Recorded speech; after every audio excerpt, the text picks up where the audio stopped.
Morning, everyone. So I just want to take the time to talk about something that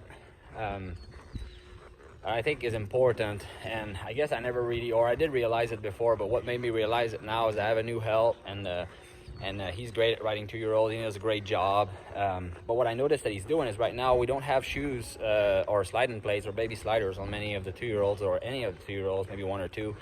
And so, but he's been trying to encourage them to stop by, pulling on them using his hands. And I feel that, some of them are getting it. They're getting that they need to stop, but I think they're using a little bit more their front end because they're thinking about their front end because they're expecting hand or waiting for the hand to come or thinking about the hand, and they're not using their hind end. So that makes it sort of a rough stop. I don't think that it's, I don't think they're maybe using 20-30% of their hocks, and the rest is all coming from the front end. I don't think that they're learning it right. And then that brings me back to how I learned to do it. And I remember when I was breaking colts back in North Carolina, and my dad said, in order to encourage them to to use their hocks and use their hind end to to stop before you have shoes, is don't use hands. Just relax yourself and wait for them to anticipate it. And when you feel that they're anticipating breaking to a trot, breaking to a walk, or stopping, that's the time to ask and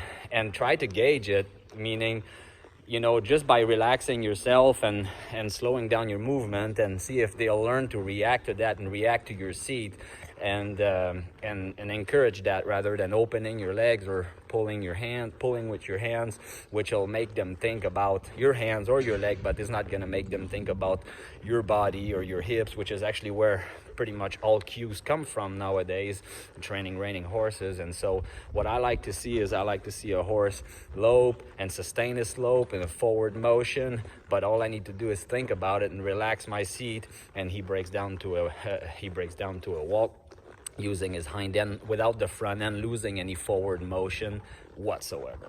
So this is what we're after, and this is how to encourage that. So I also think it's kind of hard on their joints if they're mechanically pulled into the ground before they have shoes or learn to really how to do the movement. So I just encourage everybody out there riding young horses that don't have plates yet or sliders yet to be careful using their hands, stopping, try to encourage them to do it on their own, and keep forward motion as they're using their hind end to break themselves to a walk or a stop, which I think will be a lot easier on their joints, and also be a lot more encouraging for them to learn stopping once you put sliders on.